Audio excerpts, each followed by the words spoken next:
La paz de Dios, hermanos. Estamos nuevamente transmitiendo para ustedes una entrevista con nuestra hermana María de Jesús Maldonado, la cual tuvo a su cargo durante este mes el poder llevar a cabo la presentación de nuestro punto doctrinal, el quinto, el bautismo con el Espíritu Santo dentro de nuestros puntos doctrinales. Damos la bienvenida a la sierva de Dios, nuestra hermana Chuy, la cual aprovecho para comentar. Ella es la obrera encargada de la iglesia de Nueva Jerusalén, Ahuizotla. A su vez también la hermana es la encargada del distrito norponiente, y a la cual saludamos, pero también otra parte importante es precisamente el trabajo que está haciendo hoy.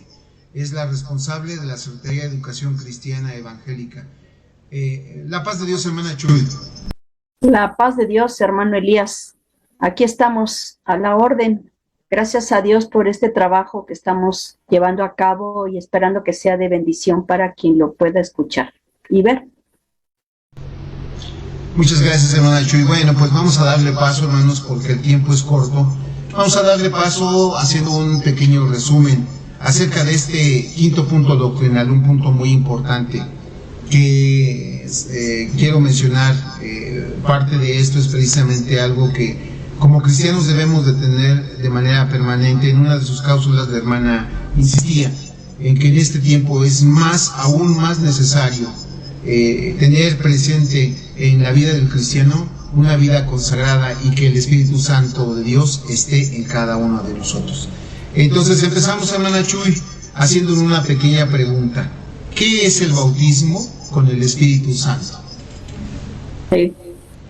Como bien decía el hermano Elías, es un resumen. Esto ya lo vimos, pero vamos a hacer como un pequeño resumen concretando. El bautismo con el Espíritu Santo, como dijimos, yo considero, ¿verdad? Es un regalo más que recibimos de parte de nuestro Señor Jesucristo después que hemos sido transformados, después de que hemos sido hechos nuevas criaturas. El catecúmeno dice que el bautismo es el acto del Señor Jesucristo, el cual los creyentes son investidos con poder desde lo alto, y viene sobre el creyente de una forma diferente. Ahora viene sobre el cristiano, llenándolo de la plenitud del Señor.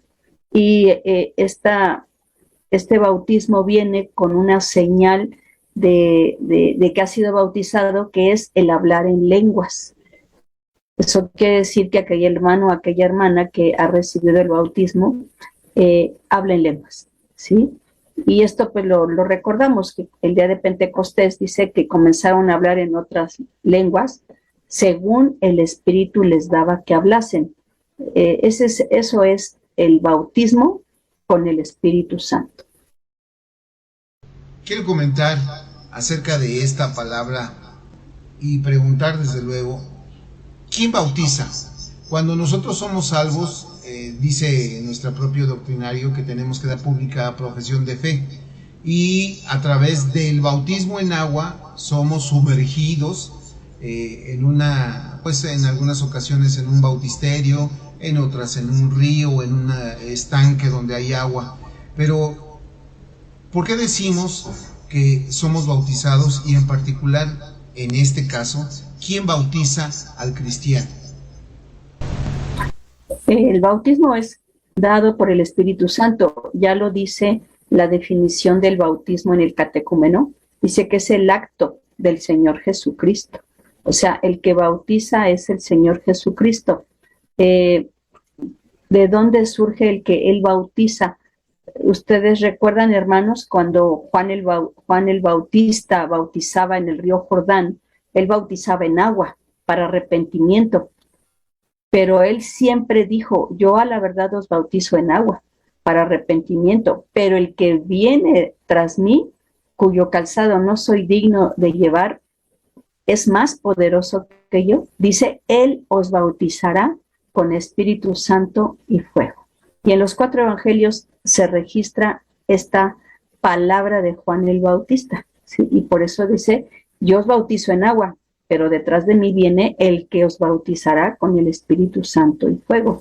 Y además el Señor Jesucristo lo prometió, una promesa que lo dijo en el Evangelio de Juan, pero muy detalladamente en Lucas y en el libro de Hechos.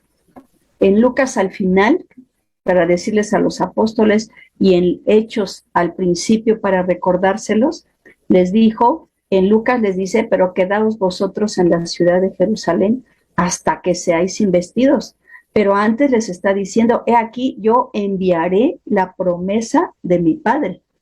Él envió la promesa de su Padre. Y en Hechos, al principio, también cuando les dijo que estuvieran ahí juntos en Jerusalén, que no se fueran, les dice, sino es que esperasen la promesa del Padre, la cual les dijo, oísteis de mí. Entonces el Señor Jesucristo es el que bautiza, el que cumplió su promesa el día de Pentecostés, llenó a aquellos 120, pero la sigue cumpliendo en este tiempo, hermanos. La sigue cumpliendo de una manera igual el Señor está dispuesto. Lo que ha cambiado es que ya no lo pedimos, ¿verdad? Pero el Señor es el que bautiza, el Señor Jesucristo, y ahí está su promesa para todo aquel que quiera pedírsela para que pues sea un testigo de Jesucristo. Decía hermana Chuy que es una promesa que el Señor Jesucristo dio al cristiano. Yo pregunto, nada más es pregunta, ¿hay algún requisito para recibirlo? ¿Una promesa está condicionada a algo? No precisamente condicionada, más bien condicionada, pero cuando aquellos hombres escucharon a Pedro hablar en su primer exposición de la palabra después de haber bautizado, aquellos hombres llegaron arrepentidos y dijeron, ya entendimos, ¿qué hacemos? Y llegaron así como que todos contristados por el Espíritu Santo, que habían entendido el mensaje de salvación. ¿Qué hacemos? Ya entendimos. Pedro les dijo, arrepentíos y bautícese cada uno de vosotros y recibiréis el don del Espíritu Santo. O sea, qué bendición, es una bendición que Dios nos da. La condición es ser una nueva criatura. Cuando somos una nueva criatura ya fuimos sellados por el Espíritu Santo y ahí estamos, ahí está el creyente, preparado ya para esa investidura, pero ¿qué necesita el creyente? Pues conocer el punto de doctrina. Yo sé que este punto de doctrina se da cuando se imparte el catecúmeno, pero es importante que no solo se imparta como un conocimiento, sino que se lleve al creyente a buscarlo desde que va a bautizarse. No cada Pentecostés, no cada año, sino que se busque a partir de que yo recibo el punto de doctrina, yo ya lo conocí, ahora lo creo y en el voy entendiendo que lo necesito para servir a Dios. No solo el que predica, el que va a evangelizar, no, que yo pueda entender que en mi ministerio y en mi vida diaria yo lo necesito, ¿sí? Todos los ministerios lo necesitan. Ejemplo, los que tocan un instrumento y el que dirige la alabanza, porque esta bendición de estar ungidos, de estar en esa relación con Dios, pues tendríamos cultos fervientes, ¿no? Hermosos. El creyente debe pedirlo con fe, no dudando nunca. El Señor lo dijo y yo comenté un texto de Lucas donde dice, ¿cuánto más vosotros? ¿Cuánto más vuestro Padre Celestial dará el Espíritu Santo a los que lo pidan? O sea, es creerlo, pedirlo con fe y desde luego pues vivir en obediencia a la palabra de Dios y en una entrega a Dios. Porque también lo dice la palabra del Señor en Hechos 5:32, dice, y también el Espíritu Santo, el cual ha dado Dios a los que le obedecen. Entonces, esos son algunos puntos importantes que se requieren para recibir el bautismo con el Espíritu Santo. no podemos hablar propiamente entonces de condiciones, ¿verdad? O requisitos, sino que es en la misericordia de Dios. Pero sí debemos nosotros estar preparados. No nada más es yo quiero el Espíritu Santo y ya, no, sino debe de haber una preparación antes que un requisito. Y bueno, aquí estaba observando precisamente el quinto punto doctrinal y dice de la siguiente: el bautismo con el Espíritu Santo y fuego concedido por el Señor Jesucristo. Ahí está, digamos, la respuesta a lo que yo preguntaba, hermana. ¿Quién bautiza? El que bautiza es el Señor Jesucristo. Es una experiencia necesaria para el progreso de la vida divina en el creyente, para llenarlo de poder. Y lo que usted decía, ¿no? Que es necesario que nosotros tengamos ese bautismo para que podamos crecer y también, en este caso, ser de bendición en la obra del Señor, porque, como bien lo dice el texto, ¿no? Para que podamos nosotros hablar de lo que el Señor ha hecho, o sea, ser mensajeros de su palabra. Y quizás un tanto una pregunta impropia, yo diría, pero quisiera mencionarlo, hermana. ¿Cuándo se acaba ese bautismo con el Espíritu Santo? Pues no se acaba. Es un regalo que Dios nos dio.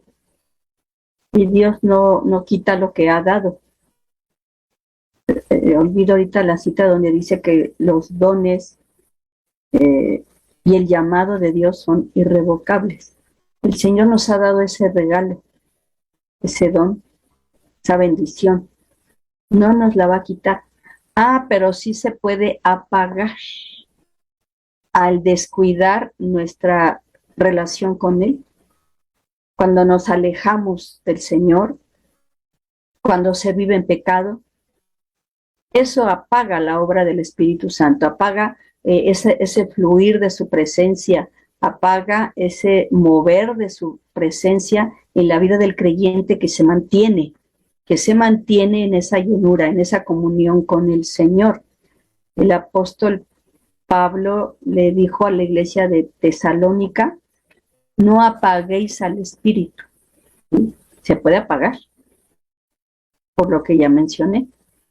Cuando nos apartamos del Señor, cuando descuidamos nuestra comunión con Él, y desde luego cuando se vive en pecado, ¿verdad? Por eso el apóstol Pablo le pide a Timoteo, ¿sí? Te aconsejo, le dice, que avives el fuego del don de Dios que está en ti. Hay que avivarlo, no hay que apagarlo. Como lo avivamos en una relación de oración constante, en una entrega, en un compromiso, en una vida de servicio a Dios. Es como avivamos esa presencia, ¿sí? Debemos de vivir en una comunión permanente con el Señor, y yo creo que es muy notable cuando un creyente está lleno del Espíritu Santo, cómo Dios lo usa, cómo se manifiesta, cómo es útil en su obra. Así que no se quita, pero sí se apaga. Y la Biblia nos dice que no lo apaguemos, al contrario, avivemos el fuego de Dios que está en nosotros. En muchas ocasiones he puesto precisamente esa ilustración, Cuando nosotros hacemos una fogata, no podemos dejarla simplemente que ella siga produciendo calor, sino es necesario que tengamos que estarle metiendo más leños, más madera para que esté ardiendo. Entonces es muy similar eso, ¿verdad, hermana? Definitivamente, muy, muy cierto. Bueno, la siguiente pregunta es, digamos, una pregunta en la cual nosotros podemos quizás algunos tener diferencias. Dice la pregunta de la siguiente manera: ¿es lo mismo hablar en lenguas que ser bautizados con el Espíritu Santo? Cuando un creyente es bautizado con el Espíritu Santo, mencionamos, y lo dice nuestro catecúmeno, que la señal inequívoca de haber sido bautizado es hablar en lenguas, como pasó con aquellos 120 y luego en la casa de Cornelio, y varias veces en el libro de Hechos habla de que cayó el Espíritu Santo y hablaban en lenguas, ¿sí? Puede ser que en lo sucesivo ese hermano que recibió el bautismo ya no hable en lenguas, pero la señal fue dada de que fue investido de poder, ¿sí? Con el Espíritu Santo. Otro es el don de lenguas. El siempre hablar en lenguas cuando yo oro, pero hay una doctrina muy larga del apóstol Pablo en 1 de Corintios 14, ¿sí? A donde habla del don de lenguas. Entonces, una cosa es la señal de que fui bautizado y la otra, que el Señor me concede ese don para seguir hablando en lenguas. Cada vez que oro es esa unción en nuestra vida. El hermano Alberto Blasco, en su libro de El Espíritu Santo y sus carismas, habla de este don, ¿sí? Cuando ya es un don, el Espíritu Santo permite que uno hable en lenguas, y esas lenguas son para adorar al Señor, para alabarlo, exaltarlo, para interceder, pero también para dar mensaje a la iglesia. Y por eso el apóstol Pablo, ahí en 1 de Corintios 14, dice que si no hay un mensaje, hablemos para sí. Sí, yo puedo hablar en lenguas y no impedirlo, dice el apóstol, pero para mí, no fuerte. Fuerte cuando por el Espíritu aquel que tiene el don habla en lenguas fuerte, él mismo puede interpretarlo, o el Señor levanta a quien interprete esas lenguas.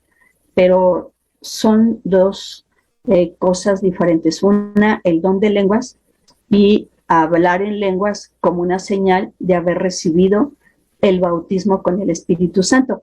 No sé si es la respuesta a tu pregunta. Sí, desde luego, hermana Chuy, el énfasis es básicamente como cristianos, o más bien cuando recibimos al Señor Jesucristo en nuestra alma, en nuestro corazón, y después posteriormente somos bautizados. Eso es lo que usted acaba de decir, el bautismo, la evidencia que el Espíritu Santo ha sido derramado en la vida del cristiano, pero es para edificación del mismo cristiano, ¿no? El bautismo. Y el don de lenguas, yo lo entiendo así, usted me corrige si yo estoy mal, el don de lenguas es para la edificación de la iglesia en primera instancia, pero también, como bien lo decía usted, para la manifestación del Espíritu Santo en combinación con la iglesia, para que se dé a conocer el mensaje del Señor. Así es. Yo creo que cuando un creyente está lleno del Espíritu Santo, es sin duda un instrumento útil al Señor. Es un instrumento, precisamente está ese poder en su vida. Entonces hay una manifestación de Dios a través de su vida. Pero el hablar en lenguas, repito, puede ser que aquel creyente que ya tuvo la señal ya no hable en lenguas, o hable esporádicamente, pero ora al Señor y está lleno del Señor. Que no piense alguien que ya no habla en lenguas, ya no tengo la unción. No, sí, la unción está ahí. Y hay que mantenernos en esa comunión con Dios. Se dará de manera esporádica en oraciones grandes, hermosas. El Señor tendrá bien, eso es dentro de la soberanía del Señor. Pero ya es otra cosa cuando siempre hablo en lenguas. Ese es el don de lenguas para edificación de la iglesia. Pero si yo no tengo una interpretación, si no hay un mensaje, yo oro en silencio, yo me edifico y Dios es alabado en las lenguas. Ya como último, hermana, la pregunta anterior había dicho que ya era la última, pero ahorita me surgió. ¿Qué tan importante que en este tiempo que estamos viviendo y qué tan necesario es que en nuestras congregaciones haya esta manifestación, haya esta dirección?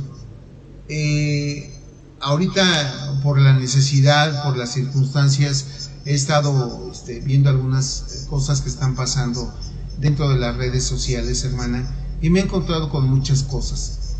Quizás los mismos personas que se dedican a la producción de estos contenidos, han hablado de que de manera recurrente han habido, por un lado, los cristianos que se han separado de la vida cristiana y los cristianos que se han convertido al catolicismo. Desde luego no atacamos a nadie, pero qué tan importante, hermana, es que el cristiano de nuestra iglesia dependa del Espíritu Santo. Pues es sumamente importante, porque cuando el apóstol Pablo le dice a la iglesia que no apague el espíritu o que no oramos, algo clave, siento que la iglesia de manera general ya no ora como se oraba antes, se ora poco. Al orar poco es porque hay poca relación con Dios, o se ora de una manera diferente, que ya no buscamos ese bautismo, como que no lo necesito. Se necesita poder en la predicación, se necesita poder y el mover del Espíritu para dar testimonio y evangelizar a las personas. Eso fue lo que avivó a la iglesia primitiva. Estaban llenos del Espíritu, predicaban y hablaban de Jesucristo. Algunos dicen que eso fue para la primera iglesia, nada más, que ahora ya no. Y respetamos el pensamiento de algunas iglesias cristianas que no creen en el derramamiento del Espíritu Santo. Sí creen en el Espíritu Santo, pero no en esa manifestación sobre el creyente. Es un poder, es algo que eleva la vida del cristiano a otro nivel de vida divina en él. Entonces hace falta el poder de Dios para todo. Hay una mente débil, un conocimiento débil. Cuando yo leo la Biblia, pues sí la leo, la entiendo, pero no tengo la revelación del Espíritu Santo. No la tengo, no comprendo a profundidad lo que el Señor quiere decir aquí. Entonces, si yo doy escuela dominical, si yo predico, pues tampoco tengo ese poder, esa comprensión para poder exponerla como el Señor me lo está diciendo. Sin duda es un momento importante el que la iglesia en este tiempo esté revestida del poder del Espíritu Santo. En este tiempo que mucho se ha dicho que son los últimos tiempos, creo que es muy importante que la iglesia retome la búsqueda del poder del Espíritu Santo para despertar de su letargo espiritual. La iglesia ha caído en un letargo, en una crisis espiritual, como que hay mucho conocimiento, mucha vida social, pero como que se ha olvidado el dedicarse a la oración, y cuando no se ora, pues difícilmente se va a buscar ese poder o va a descender el Espíritu Santo. No va a descender en los cultos de alabanza de muchas horas, no va a descender en la convivencia que tengamos o en muchos estudios. El estudio es bueno porque ese poder se necesita, ya que tengo el conocimiento, se requiere para estar preparado con las escrituras y presentar defensa de su fe ante tantas doctrinas que están surgiendo, herejías, porque no están basadas en la palabra de Dios. Salimos a evangelizar el domingo pasado y los hermanos comentaban que se encontraron a 3 varones hablando, Dios mío, pero una herejía tremenda sobre Jesucristo, la iglesia. Dije, pero ¿de dónde sacan eso? Y me fui a buscar al internet porque dijeron un nombre. Y definitivamente sí es una doctrina errada totalmente y ha proliferado.